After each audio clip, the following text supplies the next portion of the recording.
Good afternoon and welcome to On the Spot Motorsports Media. I'm your host, Mitchell Gunter, right along with Robert Simpson. And I tell you what, we got a great show on tonight. We're going to be talking about stock, super stock racing, and also some companies that the DeFranks own. So this is going to be very interesting and hope that you stick around because I tell you what, there's going to be a lot of stories being told tonight. But before we get into that, hey, we have a few commercials that we want to share with everybody. So bear with us. We'll be right back after these messages. Reliability to drive thousands of miles. Confidence for those who fly high. Redline oil products give you the power to crush the competition. And a track record of being the best. Redline oil products. You push it to the limit. We'll protect it. Ready to take your engine to the next level? Scorpion Racing Products delivers precision-engineered, high-performance rocker arms that dominate the track. 100% CNC machined in the USA with aerospace-grade aluminum for unmatched strength and durability. Our rocker arms handle extreme conditions with multiple ratios available to fit your needs. Backed by our exclusive lifetime warranty. When performance matters, choose Scorpion Racing Products. Proven, reliable, unstoppable.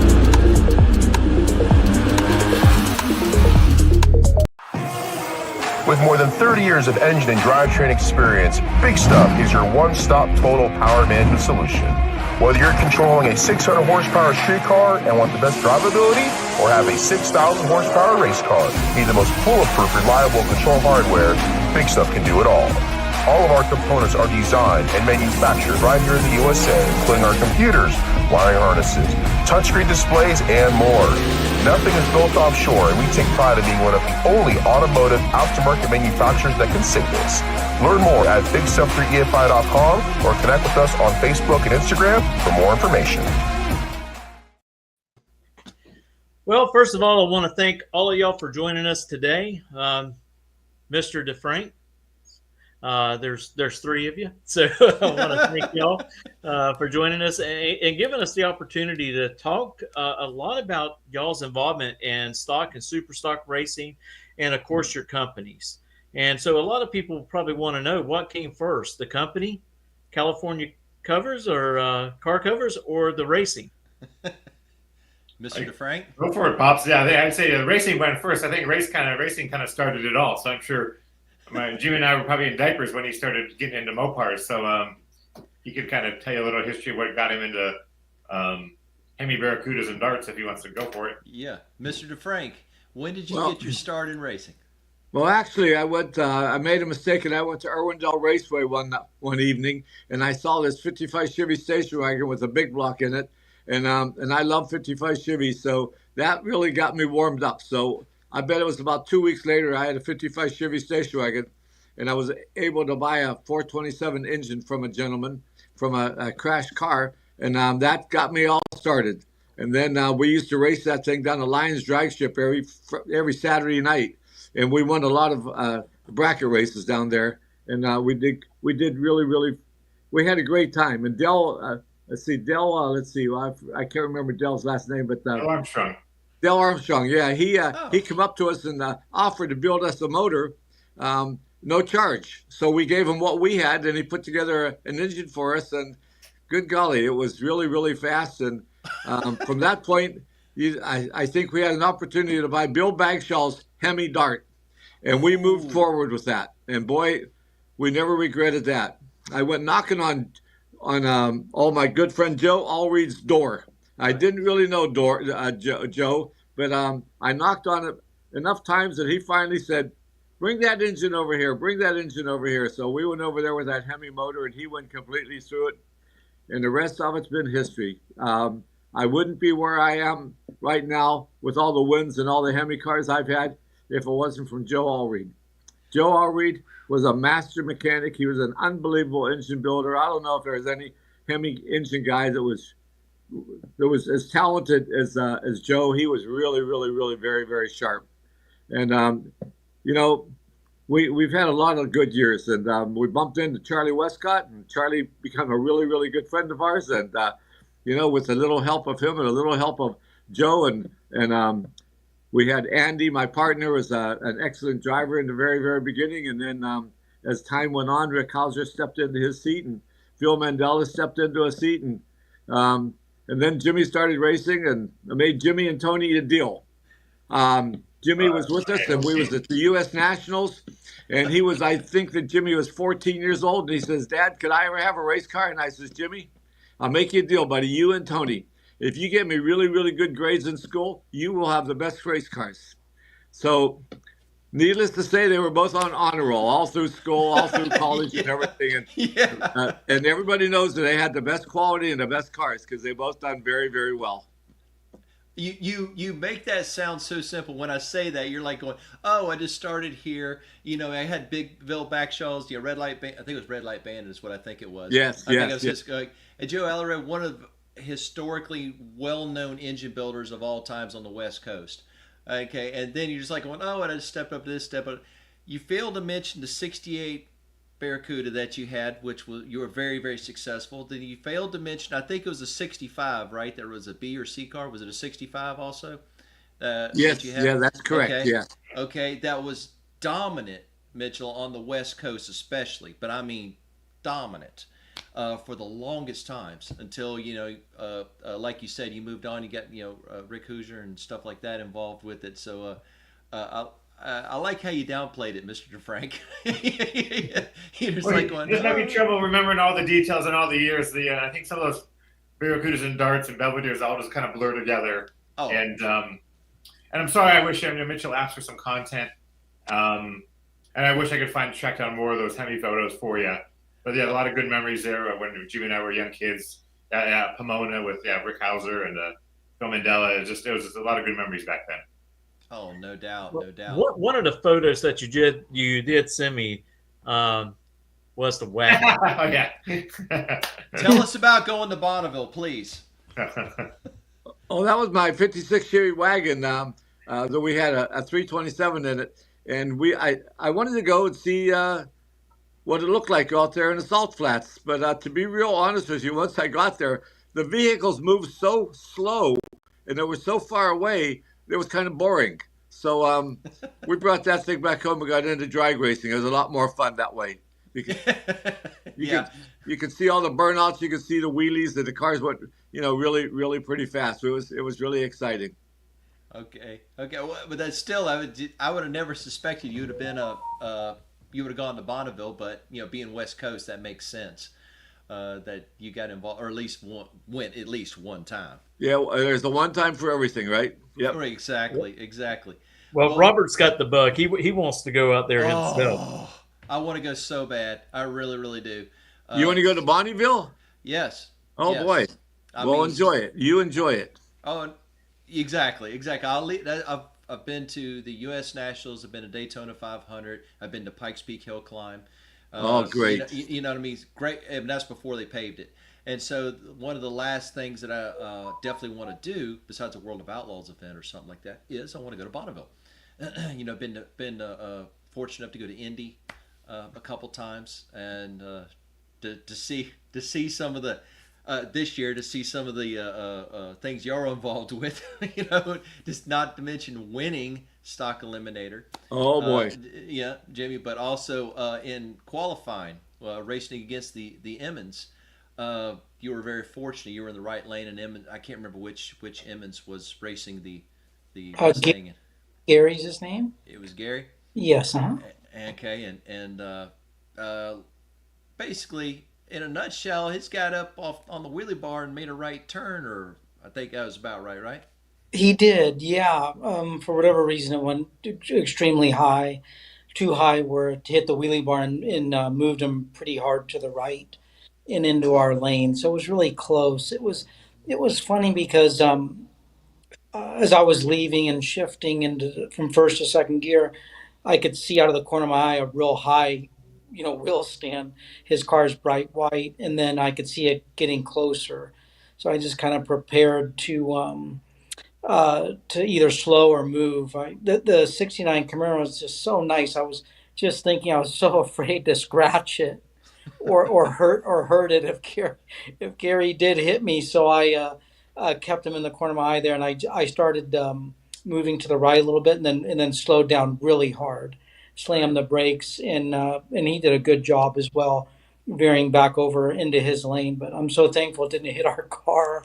It's such a nice car. I'm afraid to drive it. It's so clean and nice, or scratch it or anything. So I'm thankful. I've already crashed it, so now he wants to keep it real nice. So No, tell me you're kidding. Tell me you're kidding, Tony. He just bent the defender. That's all. yeah, so Okay, okay. You cannot just say that without a little backstory. Because I was going to ask both y'all when y'all both got your started actually racing. I know y'all been involved with it with your father from day one, but when did y'all actually get involved with racing yourselves?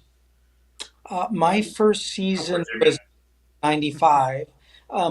But I have a lot of memories going before that, like 7 or 8 years old, maybe even a hair younger, in watching and kind of learning from those ages, from what I can remember, and listening and kind of sponging a lot of the information. But my first racing season was '95, and Tony followed. He's 3 years younger. He followed in 1998. yeah. And then, like I said, Jimmy's had much more success than I did. He's always been passionate about it. No. But yeah, I raced starting in '98. I think probably 10 seasons, and then just work and family kind of took over. But yeah, just like Jimmy started out in Super Stock GTH automatic. I started out in a GTG automatic, and then one thing, like my father mentioned, he always, he's been synonymous with having nice looking cars that are consistent, that run well, and that's more than half the battle out there is having in stock and super stock. Having a car that's consistent, that's going to hook up, you can hit your dial in, and then really it's just on the driver. And so, and besides having beautiful cars that run well, my father's always worked with the best engine people and chassis people. Mm-hmm. Just in our pits growing up is just, Jimmy and I spent time with Rick Hauser, Phil Mandela, John Sheese was with us for a couple of years. Jimmy's, engine builders, Jeff Taylor, just always like first class people have always been around us. So really, the success on the track was really put on to Jimmy and I, but we already had a great start to do well. And we just love stock and super stock racing. And so just to touch on the crash at the Bakersfield Lucas Oil Series meet, was that 3 years ago? I think, Jimmy? 20. Might have been 3. Just at the top end, I got on the brakes, the tire blew out, and just kind of slid across the finish line. Fortunately, just caught the front end on the retaining wall. I like to joke, since then, the car's running faster, it's running better. So thanks to me, Jimmy has a car he's class runner-up, and he was a winner at the U.S. Nationals. So without me, that might not have been possible. I got you. He was talking about it that it just needed a little freshening up after the incident, and that's what it was. Yeah, so aerodynamic now, In all honesty, Tony did a good job of driving because it could have been a whole lot worse. And everything was repairable, and we got it all completely finished. But I wanted to back up for 1 second when Terry Emmons, or one of the Emmons boys, I get them all confused, so I call them all Airy because it all kind of matches. But when he come up to me, he put his arm around me. He said, Mr. DeFrank, if I would have bumped into Jimmy at all, I'd have quit racing. And I put my arm around him and I said, you know what? I'm so glad you didn't bump into him because I wouldn't ever want to see you quit racing. So the Emmons boys are first class. They're first class guys. Yeah, they really, really are. They're great guys, and we work together with them and us, and our pal Davey Allison helps us, and helps half of the other world too. So. But the family really, really enjoys drag racing. We really, really do. The only thing I don't enjoy is when Jimmy has to race Tony or Tony has to race Jimmy. Oh, boy, That's tough. Yeah, Jimmy always has me line up Tony and put him in the water and put him on a starting line. So that's nice of Jimmy to I don't like it because Jimmy always wins. So I don't really like it. I was going to say it's not a mama daddy thing, that kind of deal. No. Mom takes care of him, dad takes care of him, that kind of. It's nothing like that. You know what? Mom's on the sideline saying prayers. She's praying. Gotcha. Yeah, that's what she does for us. Yeah, she's like. I have the best wife, and they have the best mom in the world. I'll tell you what, she is unbelievable. I married her when she was 19 years old, and we celebrated. Tony had a really, really nice dinner for us a couple weeks ago. We celebrated our 60th wedding anniversary. That's pretty amazing for her to stick up with me and even the boys, because I'm pretty goofy a lot of times, I'll tell you. Congratulations to you. That is fantastic to hear. I love hearing that kind of. I love hearing those kind of stats. Yeah, thank you. Thank you. So congratulations, and yes, she sounds like a wonderful woman. She absolutely does. Yep, she's great. She's great. Anybody that puts up with a racing family supports 100%, no matter what kind of racing. Hey, all credit goes to mothers, moms, grandparents, because I mean, they put up a lot and a lot of love and dedication just because they're families. Listen to this cute little story. Jimmy at one time in the very beginning said, "Mom, would you buy me a new motor?" And Jimmy says, she says, "Yeah, Jimmy, I'll buy you a new motor. How much is it?" And he says, 12. And she says, "Okay, I'll give you 1,200." We bought a carburetor for 1,200. Yeah, she had no idea how much engines cost for race cars. So we're not going to tell her on this setting here either. Right. I was going to say there's some lines we're not going to cross. Yeah, that's right. We'll let you deal with that question when you have to deal with that question. But okay, thank you. Don't want to get you in trouble. But I tell you what. Now I'm surprised that y'all both literally started in Super Stock. That you didn't start in your local track at least a little bit. So, but the fact is, if I understand correctly, y'all both just started in Super Stock. Is that correct? That is correct. Yeah, we went to a local track where Phil Mandela kind of taught us the ropes, burnouts, and going down the track, and that's where we started. I think we did take some rental cars first. Yeah, possibly. GT rental cars, the Palmdale drag strip. So yeah, hopefully the rental car companies didn't find out. We weren't real easy. It is like 20 years ago plus. But yeah, we've always been, I guess, Super Stock was always in our blood, and that's what we kind of stuck with, and that's what we started out with, and our family, we didn't do the junior circuit or like stock. There was always Super Stock cars and GT cars in the family. So Jimmy and I just started running those cars, and Jimmy continues to run, and so now when I race like 2 events a year, I race in Stock Eliminator when he runs with it in Super Stock, but he really needs to be driving that 69 Camaro more often because he does very well in it. So maybe next season we'll get him to drive it a little bit more. Especially after Indy, he should be driving it way more often than he does. Well, Tony, I hear what you're saying, and you're right, Jimmy. You've worked very hard, and you've been very successful over the years in your racing. And Tony, you're like downplaying it. You're like going, "Oh, he does okay." Tony, you drove the 69 a couple years ago, and you won two heads up on the way to winning a divisional at Las Vegas, correct? Yeah. Unfortunately we had one of the faster cars in the class that day. Didn't matter. The ladder worked out in our favor. That's right. But it didn't matter. You still had to earn your way there. So, so I wasn't going to let you off that quick. Okay. The fact that you still worked your way there. And it was actually good to see, because I see how much you help Jimmy and your father whenever you're getting ready for a heads up. The whole family jumps in. Okay, but it was good to see the reverse whenever you had a heads up and I saw Jimmy jumping in and, to help you icing everything down and getting you prepped and ready. So it's good to show it's a good family. Everyone works together, and Jimmy really is the anchor. He makes everything possible in the race team. He makes sure that the cars are ready to go, the motorhome's ready to go, everything on the trailers, that we need for the weekend or the events. He handles it all. He handles the operations.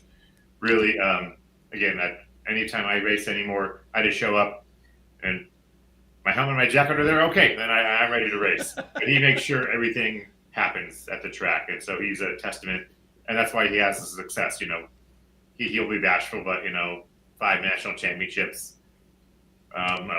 Can't tell you how many division wins and divisional titles he has, and that's just how much work he puts in at the track, and in the garage before that. Right. Have y'all ever thought about racing any other classes besides stock and super stock, or that's where y'all are most comfortable? It's just a part of family heritage to stay in those classes.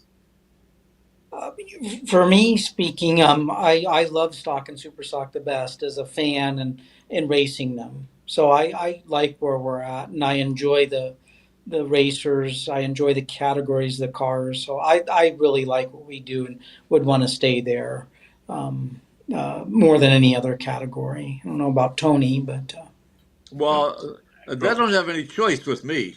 It's super stock and stock. So if they want to go racing, that's where they're going to race. Super stock and stock. he signs a paycheck. Yeah. And then just and also just you speak to a lot of racers, like the cost to go racing is a lot for no matter what category, and just the faster you go, usually the cost to run there or the amount of people you need to run the car and maintain it goes up from there. And we just found that I just see that stock and super stock is a nice medium of work you have to do at the track and the performance.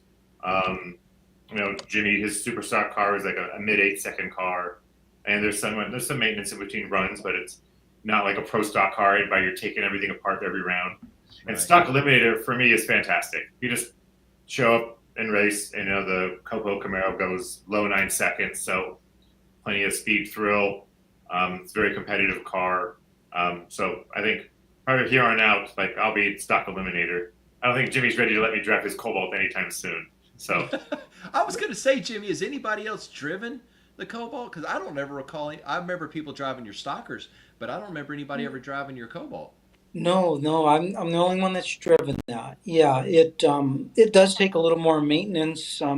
So I'm just more comfortable driving it and helping to maintain it. We do it together, but than allowing someone to jump in case something were to go wrong, or just the maintenance of the parts. It's a little bit more maintenance as that car runs up to 10,000 RPM. So just want to be real careful with it, and I try to be as careful as I can when driving it also.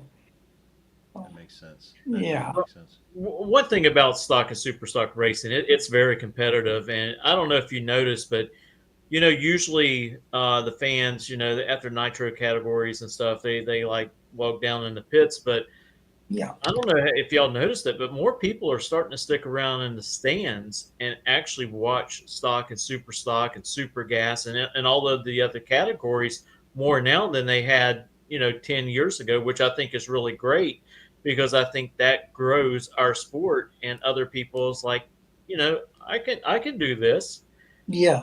And I think it presents a challenge to them when they go, well, I'll just go out and buy me a 69 Camaro, and I can run stock eliminator. And then they find out all the things that they really got to do to be very competitive in that class. And it becomes a challenge for them, which they willingly accept to do, to run, and like me and Robert, we've talked about it, and we've talked to other people, and and I've actually said, sometimes you just do what you think you need to do to be able to run in a category, make sure that it passes tech and everything. Mm-hmm. And the only way that you're going to learn how to be competitive is go out there and lose. Yes, that's true. Yeah, you do learn a lot when you lose. It's true. Right. Yeah. I lose a lot, so we're kind of and Richard, you're correct. I think stock and super stock are very popular with the crowd just because they're relatable cars. Right. Not everyone grew up with in junior dragsters or super comp, top dragster. And some of those cars are that racing style is not related unless you're really into the sport. Right. But stock and super stock predominantly look like street cars. Or they could be, my father had a car like that, or I had a car like that in high school. And then there's like it looks like a street car, except for, maybe the tires and the wheelie bars.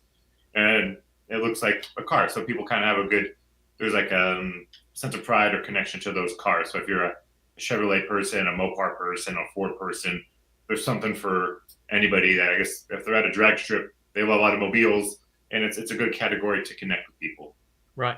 And I think a lot of people are starting to understand it a whole lot more because of podcasts like this. And, Bobby Fazio, he does a great job on his end of explaining everything, explaining, hey, you want to be, so much quicker than what's on the paper. The better that your car performs is the more that you move up and how you qualify. And, breaking down all of that to people makes them start to think, oh, now I'm starting to understand how this all works out. If they say their class is they got to run a 1050, okay.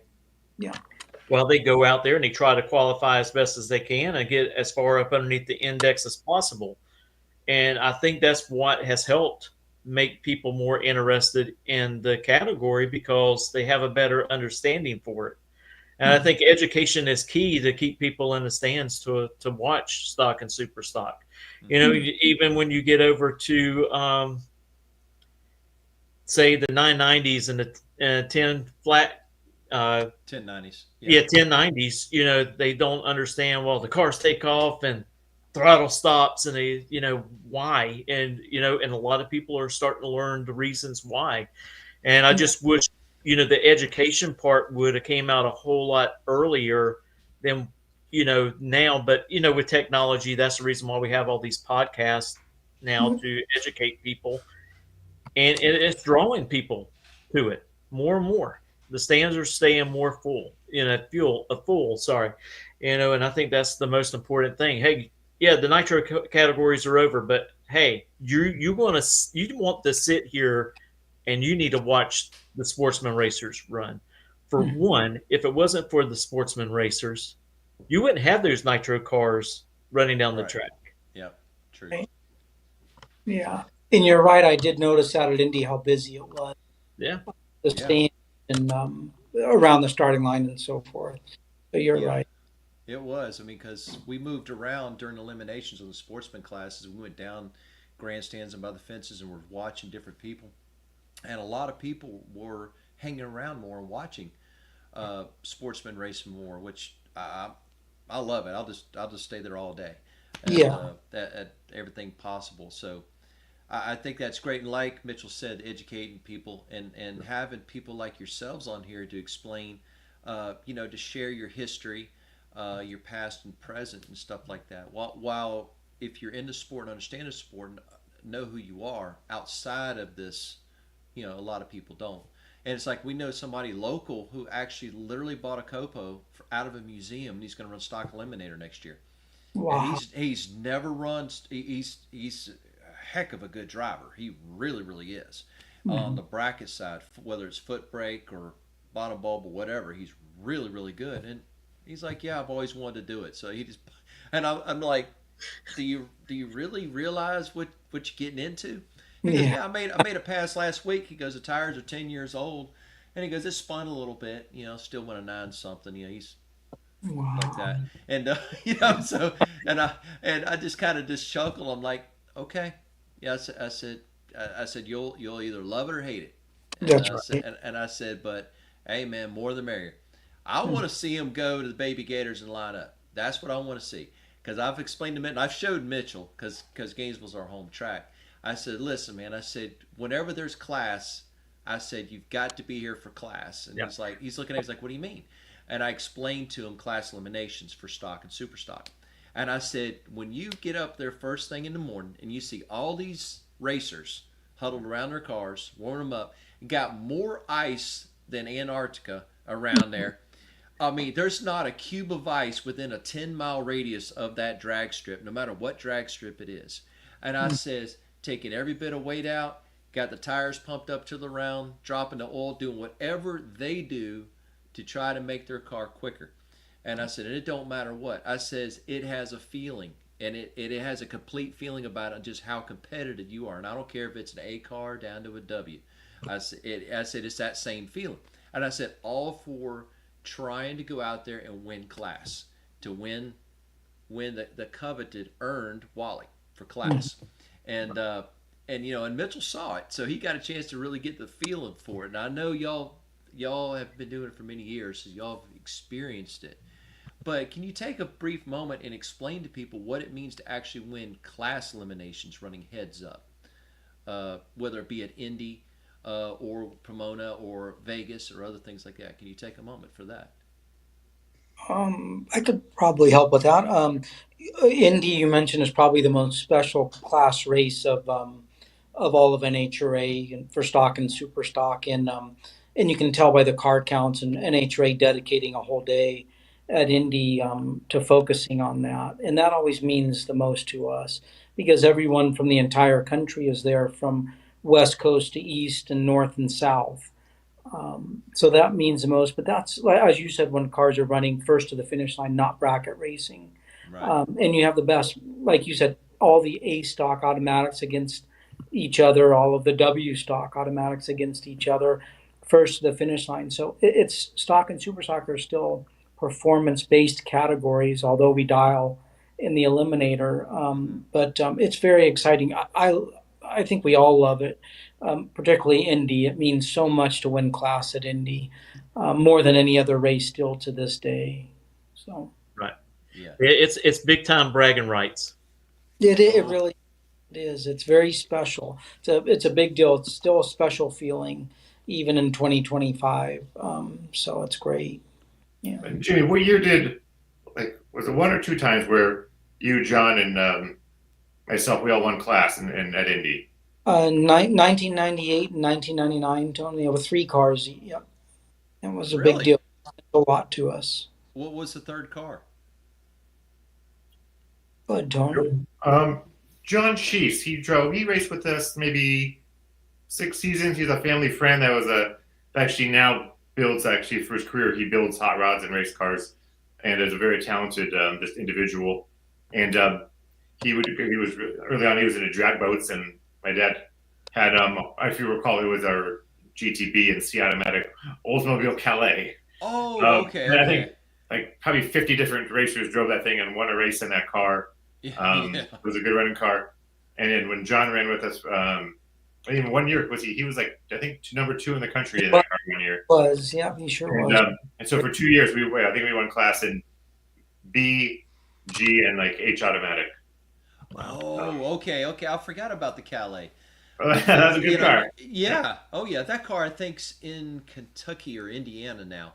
I think last I heard. I think so. I could be wrong. And Mr. DeFrank, I'd be afraid to ask how many class wins you as a car owner have between the Hemi cars, the GT cars, the modified cars. I don't think you have enough room if you put them all together, all the trophies.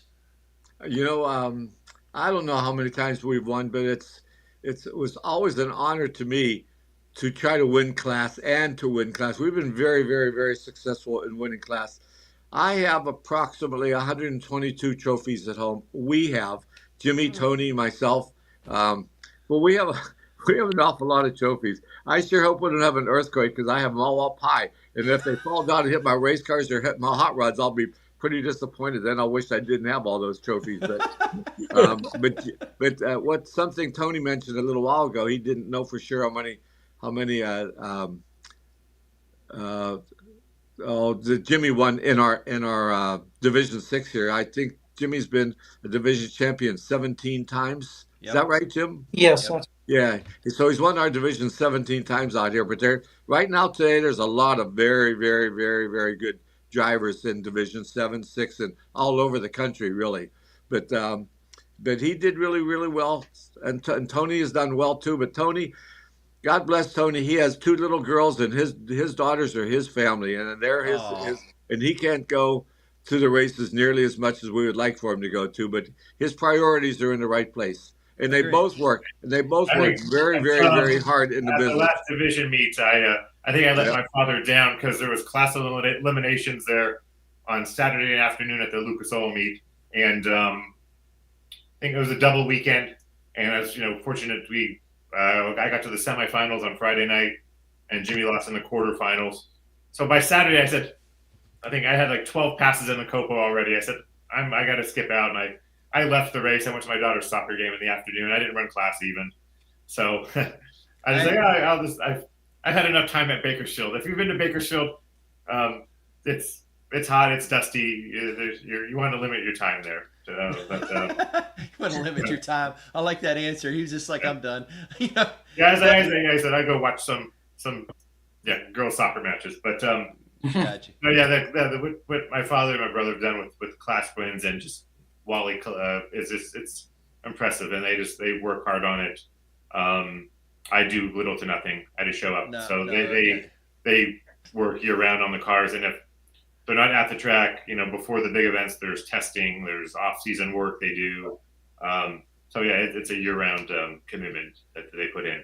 Absolutely, and it shows with the results from y'all's hard work.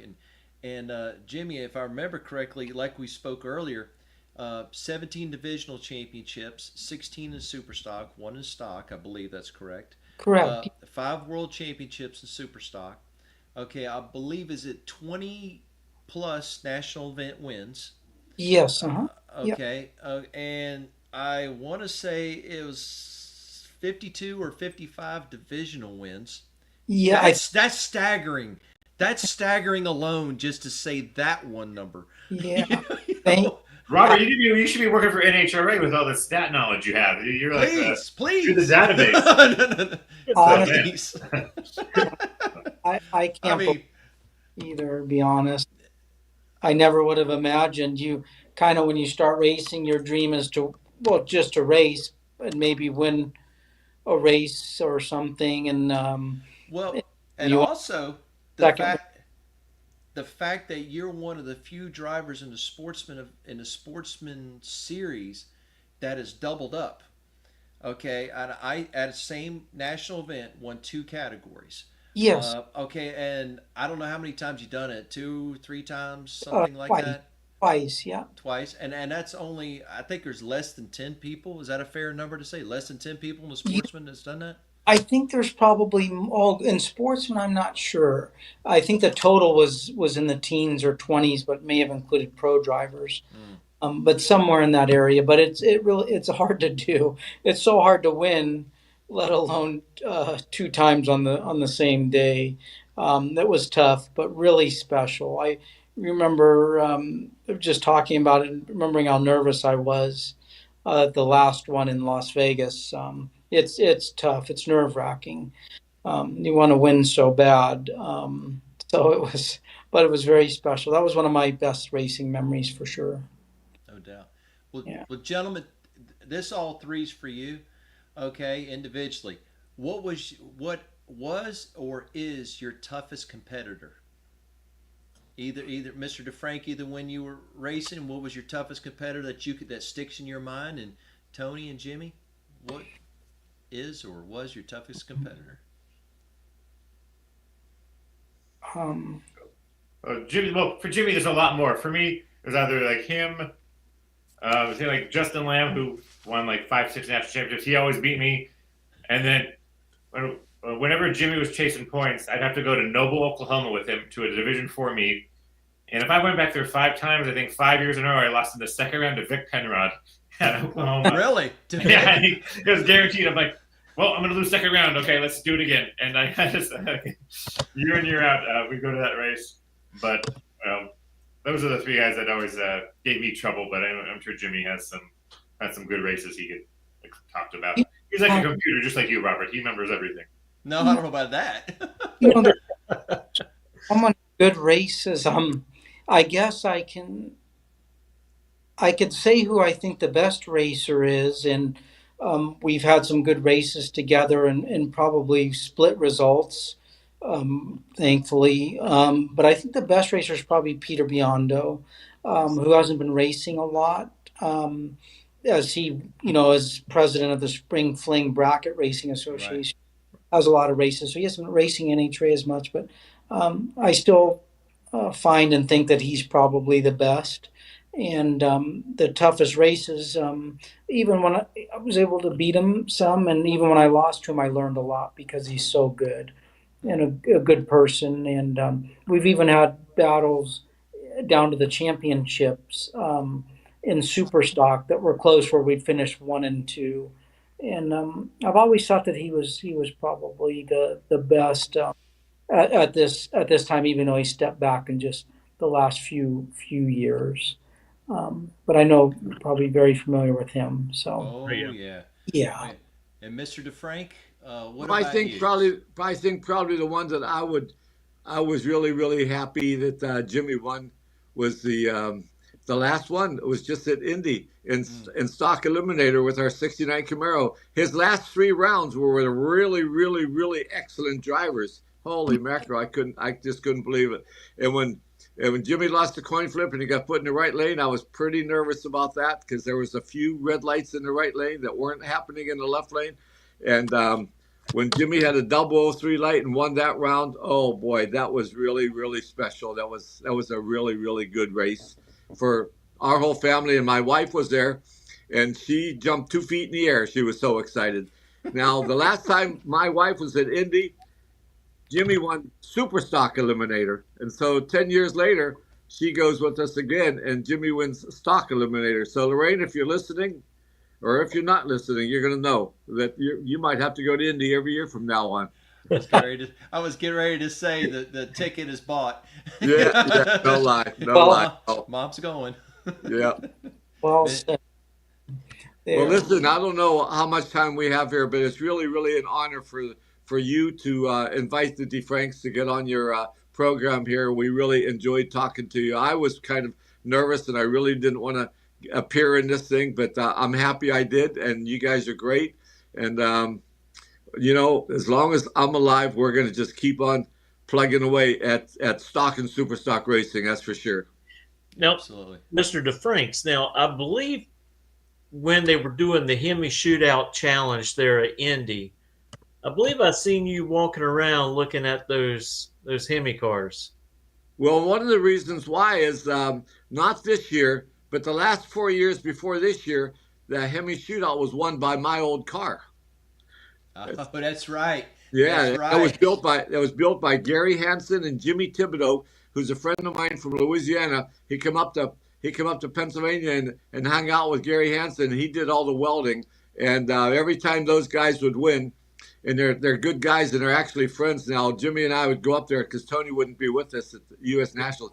Jimmy and I would go up there and congratulate them, and the father and son would both grab Jimmy and I, give us a hug and a kiss on our cheek or something like that, and tell us thank you very much for selling us this car, because they've had a lot of good luck with it. And he is a really good Hemi driver too. He got that thing from being an automatic transmission Hemi racer, and he hits those gears and leaves the starting line well, and he's very talented and very good. Along with he and his father are both real nice gentlemen, really nice. They are. Yeah. And technically, they're still the champs. If we split hairs, technically they're still the champs. That's great. That's really great. That's for another conversation, I'm sure. Yeah. For another episode, yeah, there you go. Yeah, Now, for another episode. That was one of your cars there, correct? That's yeah. it. I had 9 of those Barracudas. I had 9 of them. That's the one right there. Yeah, that's it. That's the That's Rochester the most Rocket. recent one. So that was the last one, the one that Gary Hansen built. That's the one that's still competing. Yes, yeah, that's it. Yes, That's exactly. that's the one Camella and his father's. Cabela's right have there. it now. Yes. Yep. Father and son. Gosh, they're always beautiful. Now you see that leads us to the California Car Cover, company. Now, Yes. Mr. DeFrank, I know you started it, and it's it's blossomed into many different aspects. Okay, how did you get started with the car cover company? How in the world did you get started doing that? Oh boy. Okay, when I first moved to California in 1965, I had a 55 Chevy homemade trailer and a 28 Ford Roadster, and I didn't know one person. I had about $500-600 and a 19-year-old bride. Didn't know one person. Didn't know what to do. Anyway, I got a job the very first day for it was $5. No, $2.05 an hour. $2.05. So I knew that wasn't going to make it, and I wasn't going to be able to buy a house or anything like that. So I went to school to learn how to do upholstery work. I learned how to sew. And then I got a job at 20th Century Fox making $4.05 an hour. So that doubled it. I worked there for a year and a half, I got my #1 union card and quit. I got me a Snap-on tool route. But then I started, since I knew how to sew, and I made covers for the background. In the background of 20th Century Fox, they had all these old cars sitting around there that used to be movie cars. I made covers for a lot of them. So I started making a couple car covers for myself and my partner. And I went to swap meets, and the very first day, I sold 17 car covers. And I went to the trash box, and I got me a big old cardboard box. I tore the sides off of it, and I made a little sign that says Beverly Hills Motoring Accessories car covers for, I forget, I think it was $29.95, and I sold 17 of them. And that's how it all started. Oh, really? That is amazing. Yeah. For like all the old Westerns, like all the big, back when they used to have like the fabric backdrops, you would help like sew those, and then you'd be like any of the studio cars in the parking lot, you'd make covers out of that, and then it just really the rest is history, because that was that as the prior business. So that was we're like at 50 years ago at this point. Oh yeah, that was definitely 50 years ago. Oh, it was probably longer. It was probably longer than that. I did not realize that's how you got your start in this business. Well, I can honestly say that me and my family, we've owned 3 of your car covers, whether it be on trucks or Camaros or something like that, and 2 of them are still going strong. One of them I can't blame on you. It was due to the weather. We do live in Florida, but you excellent products. But how did that stem from not only the car covers to the cleaning accessories and the other products that y'all do, the waxes and all that stuff? Well, my hula hoop in life has been or the original California car duster, which is an amazing product. And I was at a swap meet in Portland, Oregon, and a gentleman from Australia was there, and he was trying to sell these dusters, and he wasn't having any luck. And all these people were walking by looking at these things, and who in the world would buy a wooden handle thing with a mop on the end of it for dusting off their car? Well, the guy approached me and says, "You know what? I have 2 cases of these things, and I can't sell them. Why don't you buy them from me?" So I looked at them and I said, "Okay." So I bought them, and then first little swap meet we went to, I gave Jimmy and Tony a whole bunch of them, and I said, "Here, I'll give you $5 for every one you sell." And I think each one of them sold 25. I only had 2 cases. Each one of them did that, and that was kind of like the beginning. So then I ordered 50 more of them, and then I just kind of started. So then one day I went into my wife and I says, "Lorraine, I think I can sell 1 million of these things." And she goes, "Oh, Jim, you and your crazy ideas. Go back to your desk and sell some car covers." And I said, "Okay." So 15 minutes later, she came back to me and she says, "Jim, do you really think you can sell 1 million of those things?" And I said, "Lorraine, yes." "How?" And she says, "How?" And I said, "Do a TV commercial." "Where are you going to get the money to do that?" And I said, "I'm going to borrow it from all my friends." She said, "How are you going to do that?" And I said, "I'm going to borrow 1,000 here, 1,000 there, and 1,000 from some other guys." And we did a TV commercial. Now, this is kind of interesting. We did the TV commercial from Los Angeles to Florida, okay, for $29.95. The first weekend, I sold 60 of them. And I said, "Oh, Lorraine, this isn't going to work. That's not going to, I'm going to do it again next weekend." She says, "Jim, where are you going to get the money? You're going to steal it." And I said, "No, I'm going to borrow from the same guys again." So I did that. And these guys were my friends, hot rod people, and they loaned me a few dollars.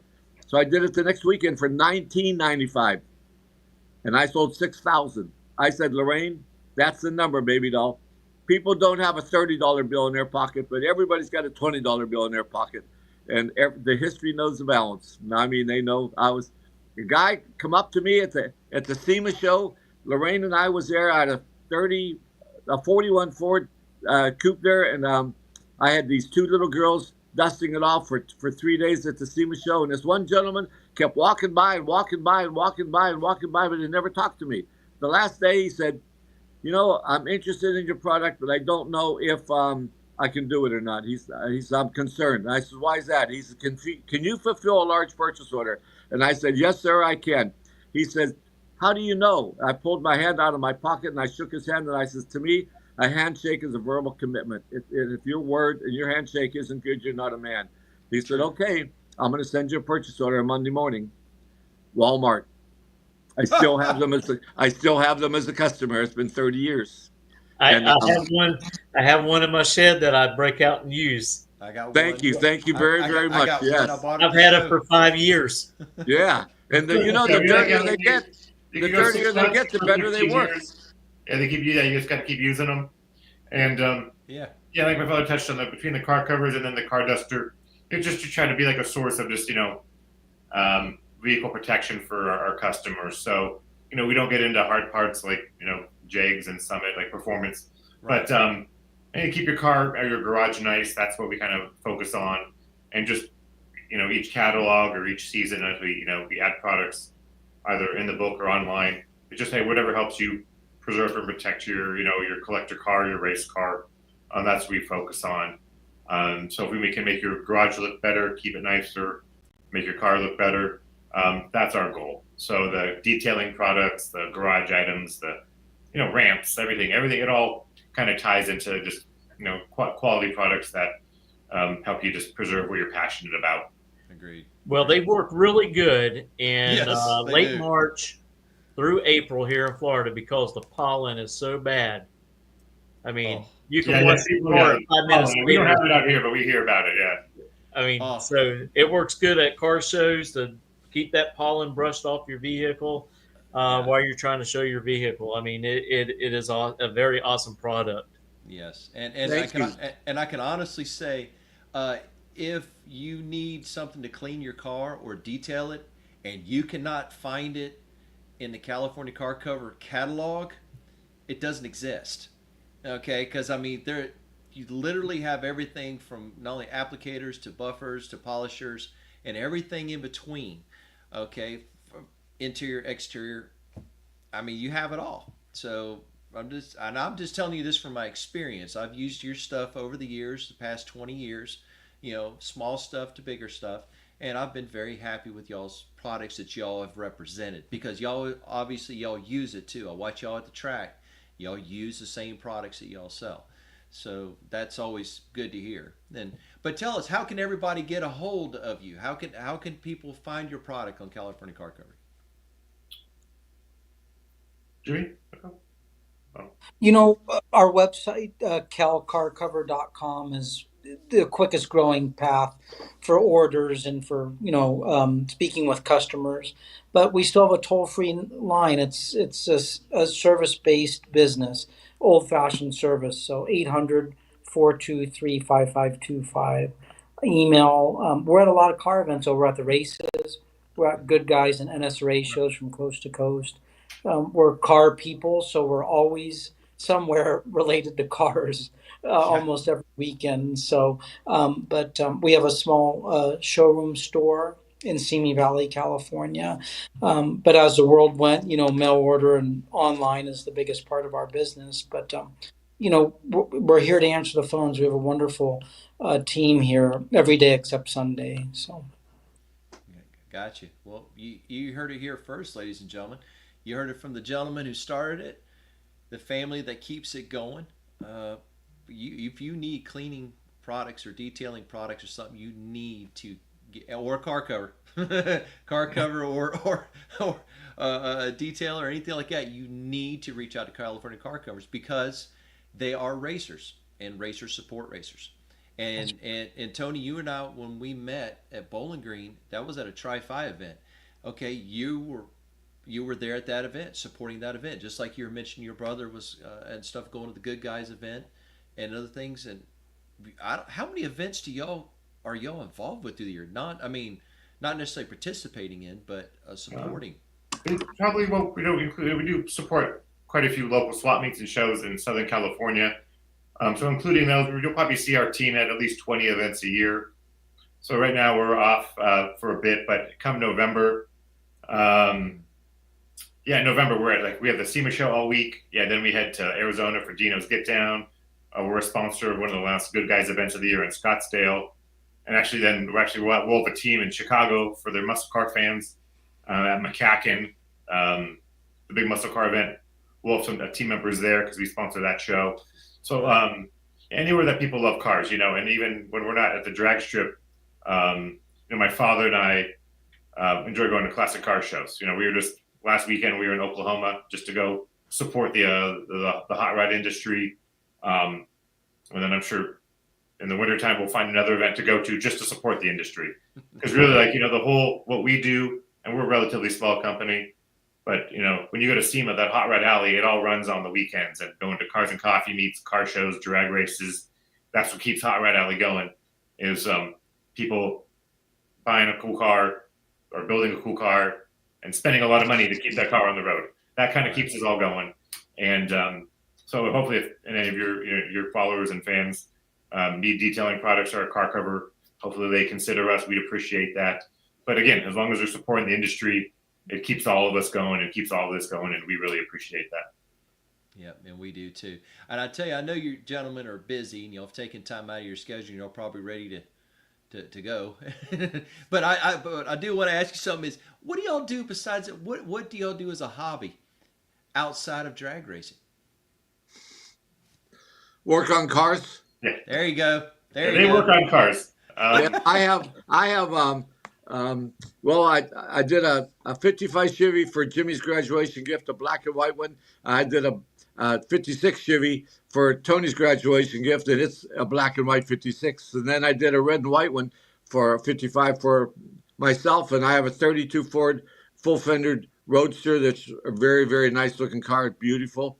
Small block Chevy and disc brakes and a lot of good stuff on it. A lot of work done by Roy Brizio, who's a very, very good friend of ours. And I have a 36 Ford Cabriolet that has windows in it. So if it's really, really cold out or something, my wife and I jump in that one. We belong to the LA Roadster Club, which is a very prestigious car club in Southern California. It's known throughout the country. So that's what I do. I mean, I'm always busy doing something.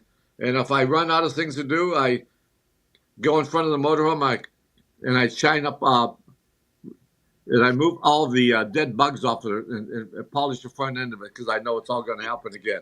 So that's what I do. I got you. You like sitting still. I got you. Yeah, I can. Yeah, Robert, our father is all go, and really, if you get our catalog, well, most of the lifestyle photos in that catalog are from his garage, and it's tough to shoot in there because it's a working garage. Like, it's not just like a show place. He's like, cars are on jack stands, engines are coming in and out of cars during the winter. There's spare parts after spare part just everywhere. And so I have to give him like 48 hours notice when we want to shoot because he has to try to get things in order. But him and Jimmy they just love cars. It's just all cars. Well, we enjoy traveling to car shows. Really, my father and I just went to Bartlesville, Oklahoma for the Gathering at the Rock, which is a real prestigious hot rod show in middle of Oklahoma. And we just went there for 2 days just to hang out and see some friends. And then my daughters are younger, so while they still listen to my wife and I, we like to travel. So we have a couple year window, so they're still. I got you. I didn't know if you were going to say golf, Disneyland, you know what I mean, theme parks, skydiving. I don't know what, karaoke night. I didn't know what you were going to say. Not anymore. Maybe in my 20s, not my 40s. But my daughters, they said no to Disneyland this year. So my wife and I are a little bit sad, but financially okay with that answer. So I know, right? I know. So, Jimmy, I think you were wanting to say something, right? Disneyland would be one of mine, since it's not too far away here. That's one that's nice, and we live in a beautiful place in Southern California, so we have the beaches and Disneyland and a lot to do. It can be pretty crazy in California sometimes, but we have some nice things to do here. Beautiful state.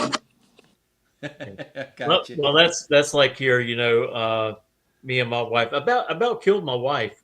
Because Orlando's not that very far, not that far from us. So we go down there to Disney World, and so we go down there. We go to Magic Kingdom and Epcot one day, and Hollywood Studios, and you can have it. What's the other one?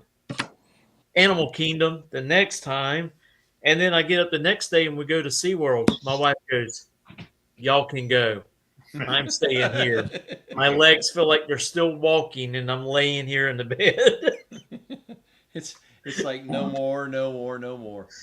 But tell me, what's your? I know you're going to finish out at Vegas this year. Okay, I think Vegas is that your last event that you're planning on going to this year? For the races, we'll do Vegas, and then actually Pomona, the World Finals, will be our last race. Oh, that's right. That's right. The last That's right. one scheduled for NHRA as well, and that's our home track, which is about an hour and a half from our office. I got you. And then you're gonna and then rinse and repeat and get ready for next year, correct? That's It's funny you say we've already started planning what we need to do to the cars over the winter to prepare for next year. But Okay. you're correct. Yeah. Okay. Now you have the Super Stalker, the 69, the Yeah. Copo. Do you still have the 70 Stalker? We do, yes. The 70 is in the shop, and it's all shined up under one of our car covers, and it's ready to race.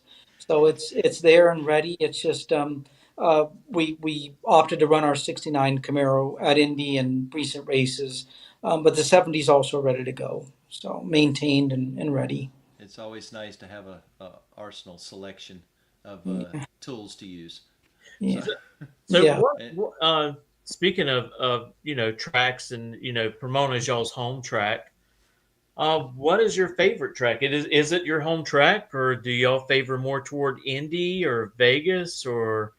Um, Well, you've mentioned for me the top three for sure.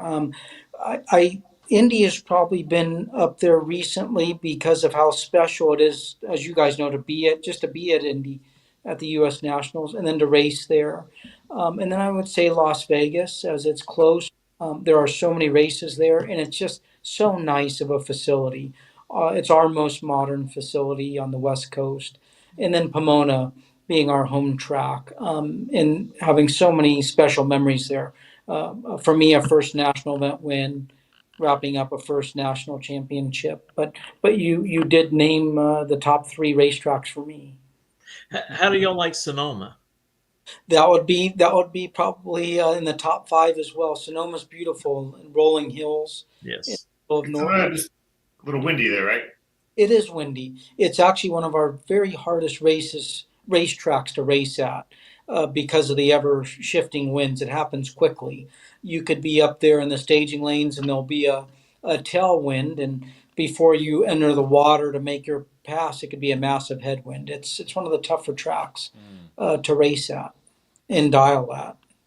well, that's So always good to I know. know a lot of professional racers, and they really like Sonoma.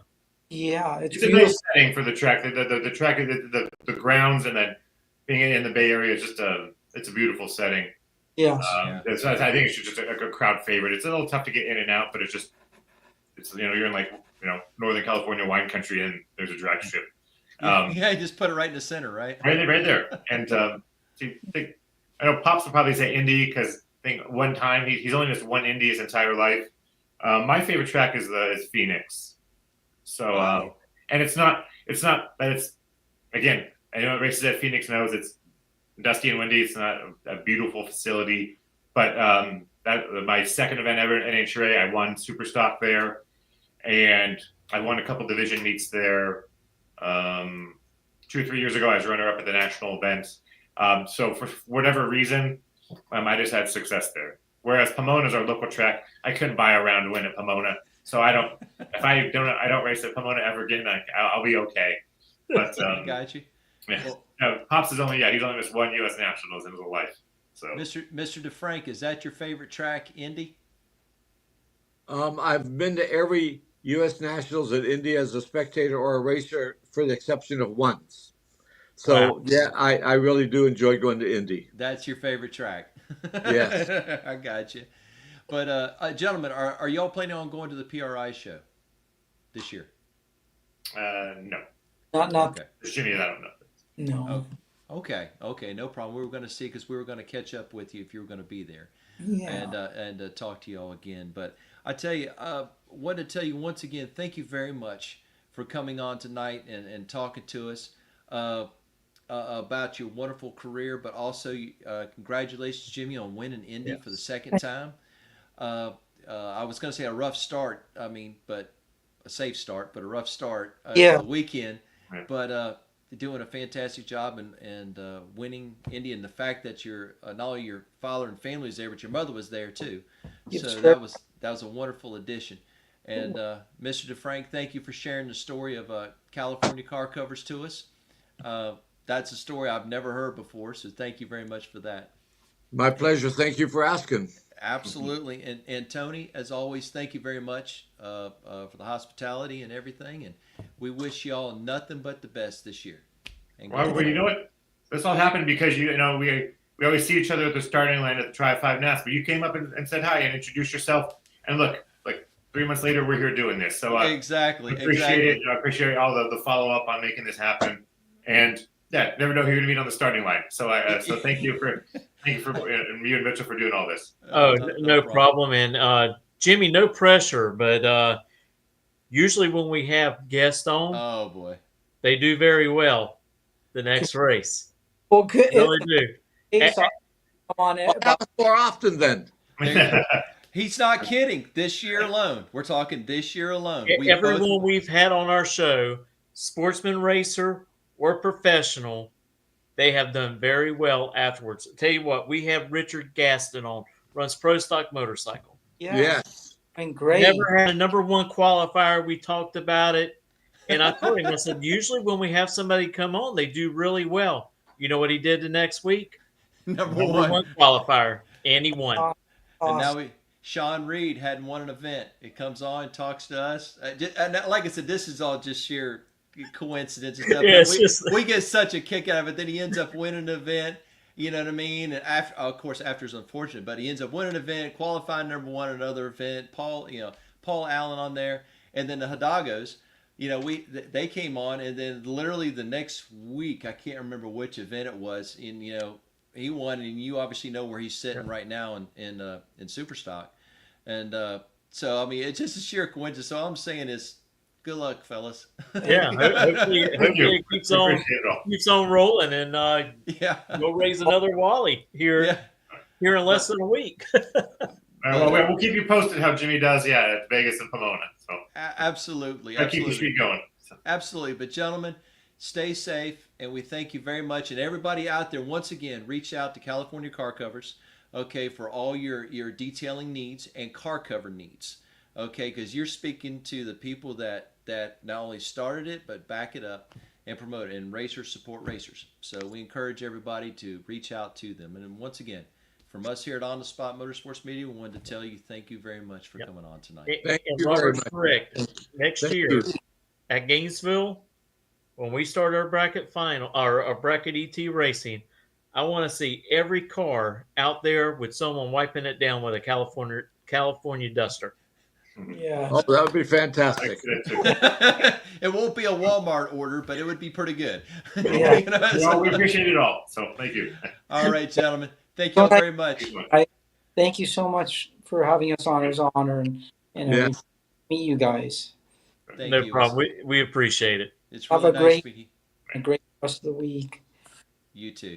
Y'all have a good night, gentlemen, and thank you all very much. Bye-bye. All right. Goodbye.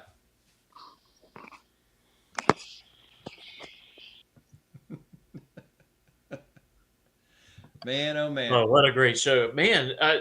That's just remarkable. The whole story where California car covers came along and the California Duster, just amazing stories, and for Mr. DeFrank to tell us that is just really cool. Yes, it is. It is. It's really cool. Like I said, I never knew the real history like that, and he just makes it sound so simple. Oh, I just, I was doing this. Oh, I was doing that, and I'm like going. I know there's a lot more to it. There's a lot of hard work and dedication to do it. But and Mitchell, I know you've seen it, but their quality really is second to none. And well, I tell you, like I say, I have one that I use. It's out in the shed.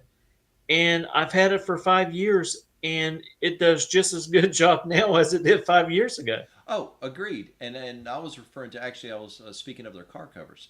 Their car covers, when you order it from them, they ask you, not only the general lengths and widths of your car, but they ask what kind of car you have. Because it is, as long as it's in their book, it's form-fitting. Right. Okay, and then of course you can add to it, like if you have a wing on the back, a parachute mount on the back, if you got a truck with wide driving mirrors and stuff like that, or a hood scoop or something, they can add material in certain locations to help it fit better. So I've been very, very impressed by that stuff. And they offer many different ways about it, meaning they offer indoor only, outdoor only, or a combination of the two, and multicolors and designs and things. So they offer a lot for the consumer. So and like I said, I mean they are definitely not the cheapest on price. They're not, but the quality they remain a long time. Right. The one I currently got on my car is 20. One of them is 10 years old. The other's almost 25 years old, and it hasn't deteriorated or nothing. Right, and I tell you, it's marketed at a reasonable price as well. Their stuff, all their stuff, is marketed very well, so it's not going to break the bank. And I tell you, if you want to protect your car's paint, their car covers are great. Yes, especially you live in Florida, with, yeah, with the sun that we have, and and all the birds migrating all the time back and forth.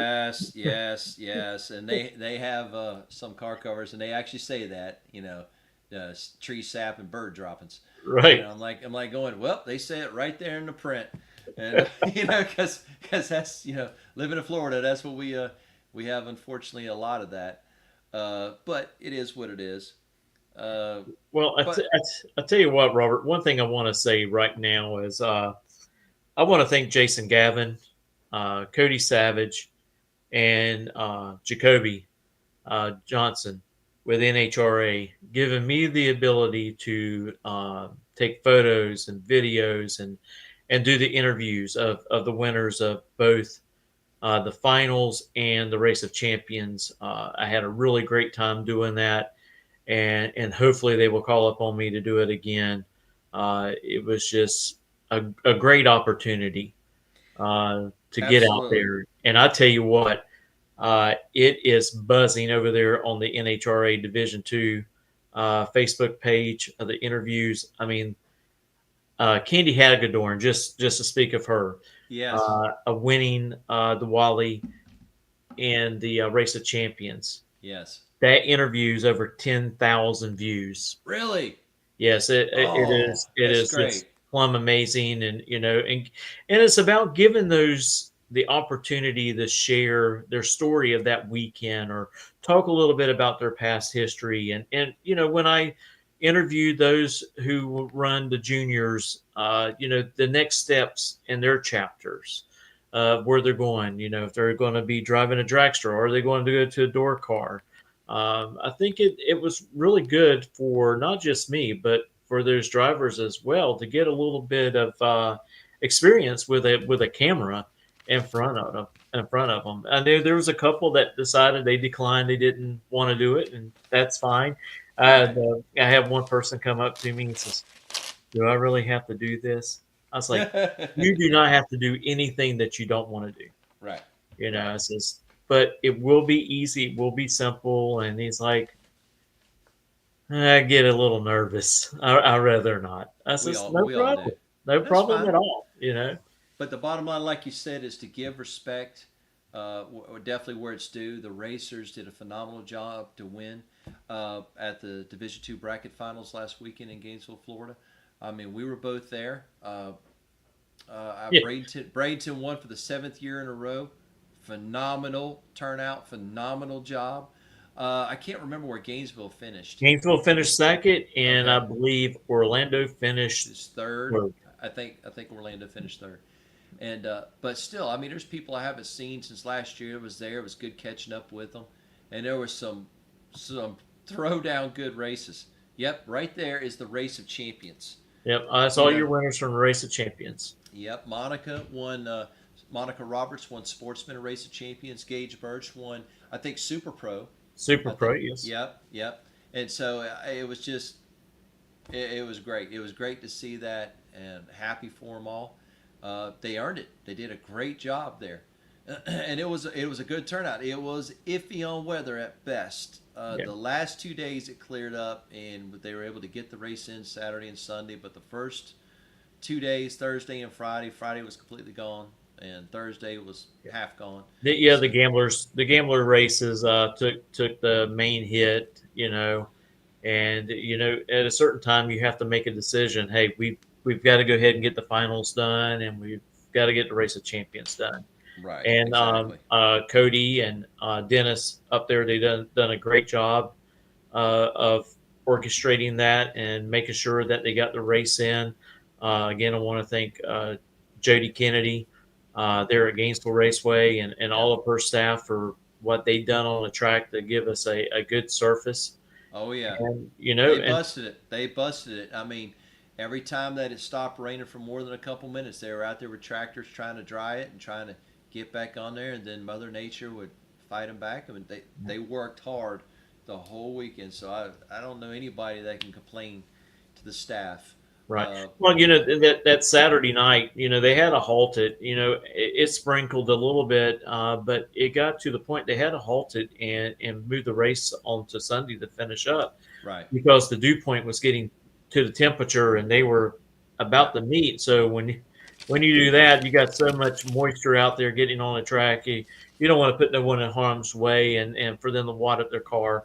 So it was a great call to do that. And Sunday was just absolutely gorgeous.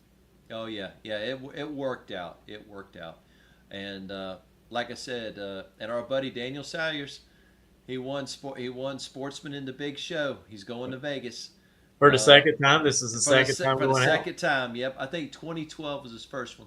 So yes, he's going out there with Plush, and we're all cheering for Dan and everybody from Division II. But yes, definitely cheering for Dan and buddy. We wish you the best of luck, safe travels back there and out there and back, and have fun and wish you all the luck, my friend. Yeah, we were up there cheering for Division II in Texas. Yes, yes. For the big All Stars and pulled it off. Division II did it. Done a great job out there. I think it was like 5 of the 7 finalists. And we're all Division II, yep. And so Division II won the All-Star race, and that's been the first time in a couple years, I think, that they've pulled off the overall win. So and you got to think about Monty Bogan Jr. Yes, he did it. Yes, he did it. Won a comp eliminator, and that was, oh gosh, everybody's name is slipping my mind now. Who won? And it's really hard to remember everybody's. As busy as we've been and all that, anyway, it doesn't matter. But we congratulate all the winners of the JEGS All-Star races. And I tell you, there's been a lot of good racing going on. And Mitchell, once again, congratulations for doing the live stream at the Division II Bracket Finals. I can't recall the last time the Bracket Finals did have a live stream for Division II. But you did it this year. Yep. And what I tell you, thank you. And I want to give Warren Evans a big thank you because he was kind of behind that, helping, for me to be able to do that for everyone. And I'll tell you what, I look forward to it next year. If, wherever it ends up at, and if that facility would like me to do it, hey, I'll bring the equipment right along with me. Right. And we'll live stream that baby. Absolutely. Because like I said, the thing with live streaming is giving the opportunity to people that typically wouldn't have it on camera, or the opportunity to be shown live, so for their friends, their family, their sponsors, their potential sponsors, or marketing partners they're working with. Yeah. You know what I mean? So that's the great thing is to like I said, like Mitchell and I have said before, is to give respect to those racers competing, because it is hard getting to a bracket final. It is not easy. The teams, I mean, just looking at the teams and just seeing who didn't make their teams and who was running on Buster and stuff, and I'm like going, oh my goodness, you didn't make the team? You know what I mean? Like, no. And I'm like, well, gee whiz. So the competition's tough. But speaking of that, we are working behind the scenes trying to line up some people to come on for future podcasts from the bracket finals, both recent and past. And we look forward to getting those people lined up. It ought to be a great time talking to them, and great interviews. And I tell you, there you go. And also I saw on there where Brian Ziesen, I think it's Ziesen is his name, he mentioned, how you doing, Bobby? How you doing? Hey, once again, anybody that wants to follow one of the best podcasters out there needs to go to Bobby Fazio. Driver's Interview with Bobby Fazio. Excellent. Look at his videos, follow him. He's really, really good at what he does, promoting the sportsman racers. And like he calls it hashtag the car show, and he's right. So, and you was mentioned during our podcast a little bit there, Bobby. Oh yeah. So explaining, how fans are more likely now sticking around in the stands watching stock and super stock. And a lot of that goes to you helping educate people watching your show. Agreed. And really do appreciate that. And we're going to start doing, as opportunity comes up, we're going to start doing even more of that at points races and stuff like that. Well, one of the things that we need to do, Robert, as the Gator Nationals come up, we need to advertise as much as possible about class. Yes. At the Gator Nationals. Yes. And try to push that. Hey, come on out and watch the sportsman racers just as much as the professional racers, and get there early on Thursday so you can watch class. Agreed. And like I said, it's at the Baby Gators is what we call it. It's at the points race the weekend before the Gator Nationals. And like I mentioned before, class eliminations, it has a feel all on its own. So you need to get there early enough to see it. It's usually the first off the trailer, they start running down the track 8 o'clock, 8:30. And it's like I said, it's 2 go down, 1 come back. Okay, no red. If you're red, you're out. First one to the finish line. Okay, then after the run, they do weight check, fuel check for your class. The general spot checks that they do for everybody. But you'll see some good racing. You'll see how did that car all of a sudden pick up 1200s, 1500s. The weather's not that much better, and you start seeing people really, really, really get aggressive to go quicker. And like I said, it's competition in competition. You know what I mean? And I've seen people win on hole shots, and I've seen people win on performance. Then I've seen people win on both. But that's what makes it great. And you see everything from the quickest classification cars all the way down to the lower classification cars, but it could be just as exciting. It's nothing like watching a car get a 4-second head start, and there's no guarantee they're going to win the run. Okay, so you're sitting there and you have to watch it to the very end to see if the fast car pulls it out or not. And and past couple years, the slow car has gotten the class win. Okay, and I mean by pure performance alone. So. Well, I want to mention something real quick that was released yesterday, which was some really big news that I have been sitting on a long time. Yep. Is not a really long time, but it seemed like a long time knowing, and not being able to say anything. And first of all, I want to thank Josh Hart instilling that in me, knowing that he could tell me that information without it being brought to anybody's attention, and to John Force Racing was ready to make the announcement. But yes, with John Force Racing, Josh Hart will be driving Brittany's car in 2026. So don't know all the details about who's going to sponsor that car, if he's bringing R&L carriers over, or is it going to stay Hendrick's cars.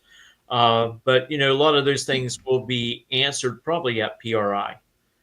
So we're looking forward to that, of Josh getting on the stage there for a few moments and discuss the details. Absolutely. But, and Josh, if you do hear this podcast, let it be known that Mitchell didn't tell me.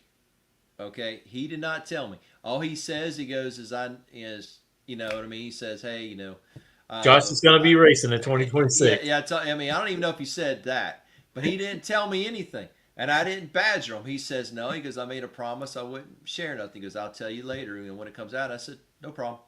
I said, you told the racer you're not going to say nothing? I'm not going to say nothing. So I'm just letting you know. He didn't even tell me. So just letting you know. It stayed in the vault. And the other big thing was, right after Texas, Steve Torrance said that, he's going to hang up his helmet for the rest of the year. And it may be a little longer than that, because he wanted to tell everybody it's bye for now, but see you later. And so I think a lot of that is to handle some things with the business, which Capco Contractors is a really great company that works on, oil field Pipeline- lines and stuff pipeline like stuff. that. Yeah. Pipelines, just one of the best ones out there. And I tell you, they have a lot of employees they have to make sure that they take care of. But I'm looking forward to seeing Steve back. He's a great racer. He ain't a 4-time champ because of luck. They were really great. And shoot, what does he do in Texas that goes to the finals? Yeah. He loses to Doug Coletta, but made it to the finals, and it was a pretty good race. Yeah, absolutely. And like I said, I mean, you got to make decisions, take care of what's best for you and your family. You know what I mean? And he's clearly doing that. And that's great. That's great. I mean, he will be back. He's just taking a little pause right now to take care of stuff, and he'll be back. And who knows? He might come back with an 8-car team. I don't know. He might decide to start running funny car. Who knows? Or a pro stock motorcycle. There you go. That would be a twist nobody would see coming. Well, talking about pro stock motorcycle, I will want to let you know. Alex Lofton kind of let the cat out of the bag. He has a pro stock motorcycle, so he will probably be on a pro stock motorcycle in 2026. That's the only class I think he hasn't licensed in, right? Pretty much. And then you got Aaron Stanfield and Erica Enders. They're going to be licensing and the Top Fuel car that they actually purchased from Josh Hart. Right. That was sold in 30 minutes after Josh announced that he was selling his operation. It's crazy. It's like a marketplace and gone. And Richard Freeman was like, "Oh, I got to have that." It's like going, really? And it's like going, that went quick. But I mean, so there's a lot to look forward to for next year. And actually for the rest of the year, but also for next year, because it's definitely tight in classes from the professionals down through the sportsmen. And it's like, we always follow. Now I'm following pro stock bikes more than I have before. I mean, you've got me into following pro stock bikes, and I tell you, it's really gotten down really close. I'm not going to start naming names. I'm not going to start calling anybody out and this and that. You know who you are, and but I tell you, this turned into an exciting year for pro stock bikes. And what you mentioned of that, all the classes are still up in the air because you earn regular points right now in Las Vegas, so the winner gets 100 points. But when you move over to Pomona, that is a points and a half. So 150 is awarded to the winner, 120 is awarded to the runner-up. Ooh. So you might see a little bit of a gap in there, but I tell you what, if say Doug Coletta has a really bad day, doesn't get out of the first round of eliminations in Vegas, and Justin Ashley does, as they go into Pomona, it's going to come down to the end of the day in Pomona for those classes.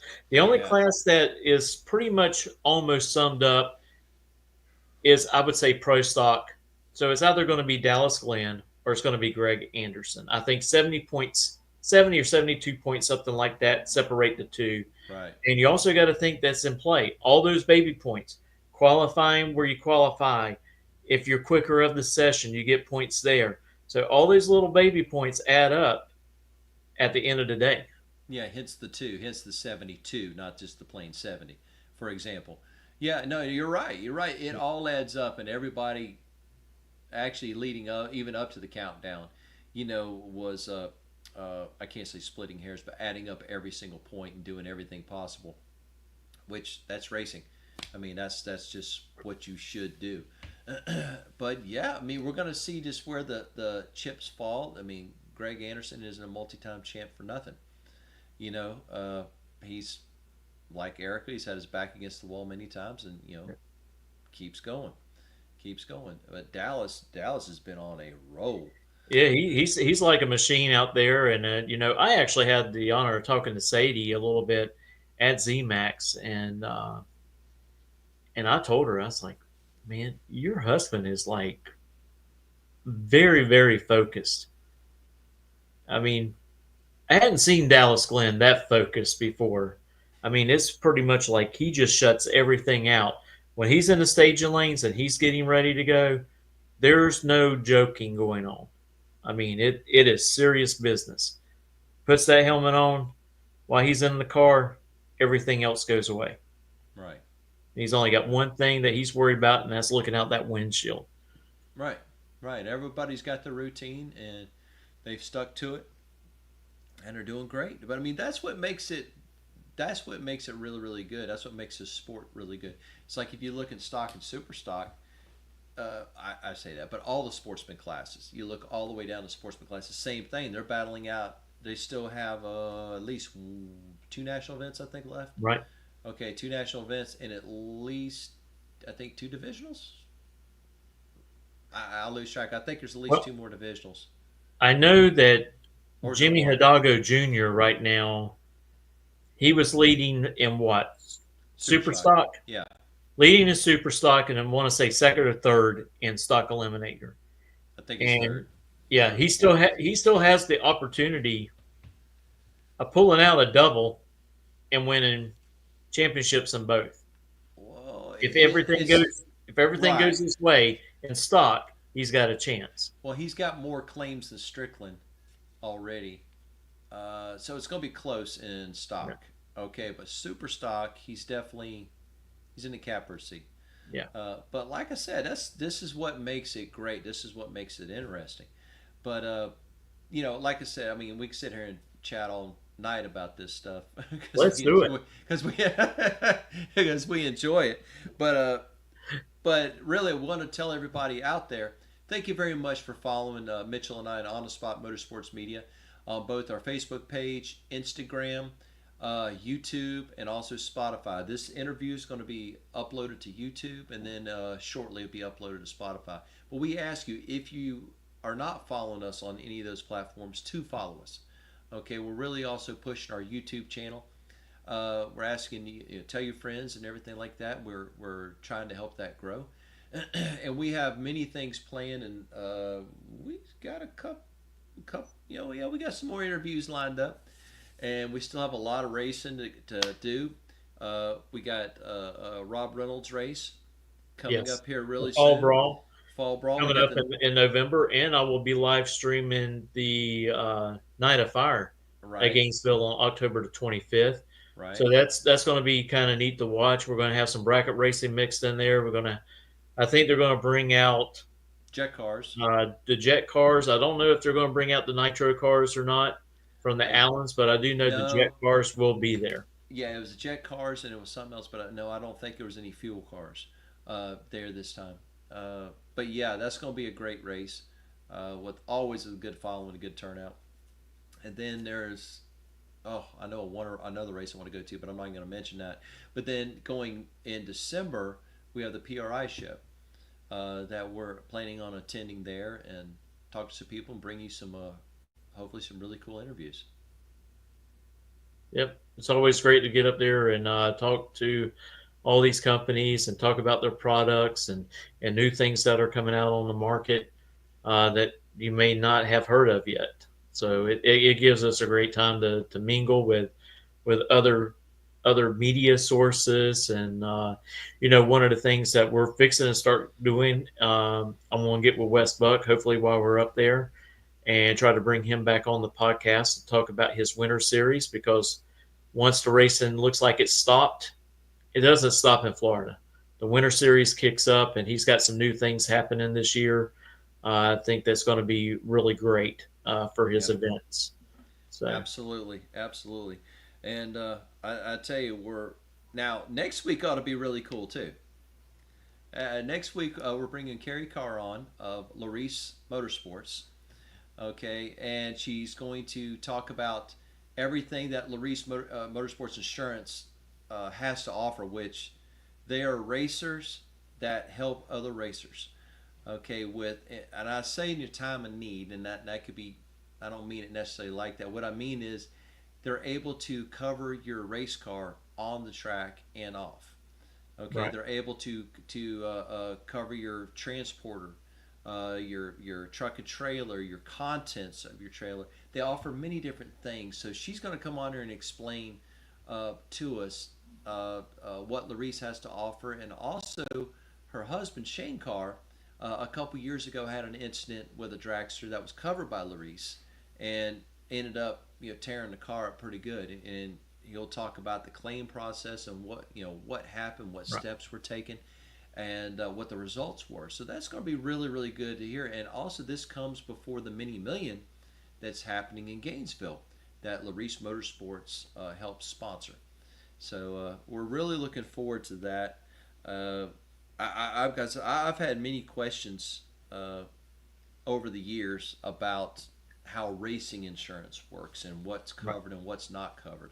So hopefully Miss Carrie can fill us in. So we're looking forward to that next week. Yeah, I'm glad that you brought that up. They insure all the contents and stuff inside the trailers, the haulers, and all of that, because you never know what's going to happen while you're driving down the road. We see it all the time. Haulers catching on fire, race trailers catching on fire.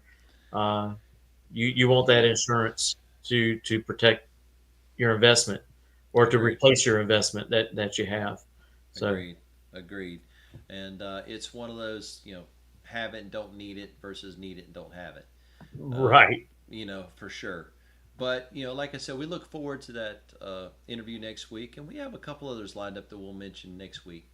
We're looking forward to. But want to tell everybody, thank you very much, and thank you for your patience. We had a slight technical delay at the beginning, outside of everybody's control, but once it cleared up, we brought it to you live. But yeah, and I want to apologize for the start of the show, because I didn't know they'd done this. So I start to stream, and I'm like looking for the music, and I was like, oh, there's the volume, and so I hit this. So StreamYard has actually added some stuff into their into our podcast stuff that I didn't know was there. Actually, the first thing I heard was a boing sound. That's exactly what I heard. And I'm like going, what? It's like, what? I'm like going, no, this is not good.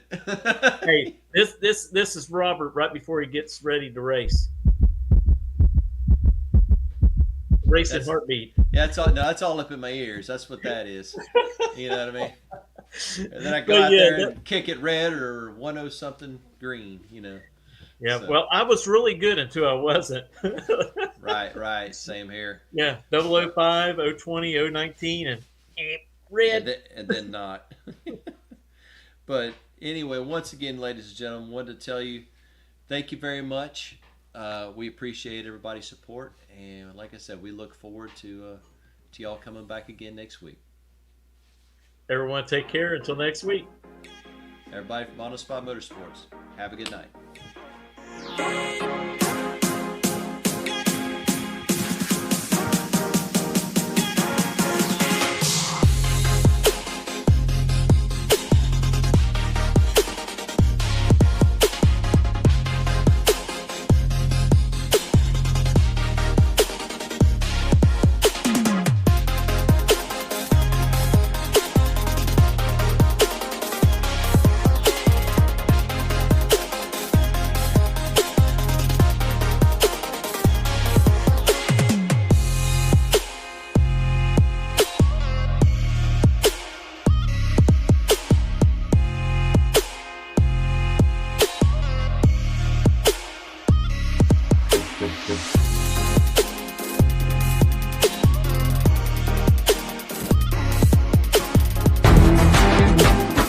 Reliability to drive thousands of miles. Confidence for those who fly high. Redline oil products give you the power to crush the competition.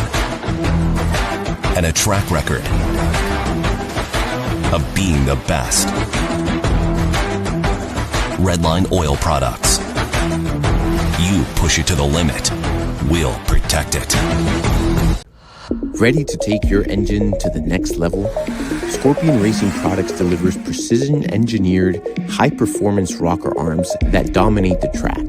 100% CNC machined in the USA with aerospace-grade aluminum for unmatched strength and durability.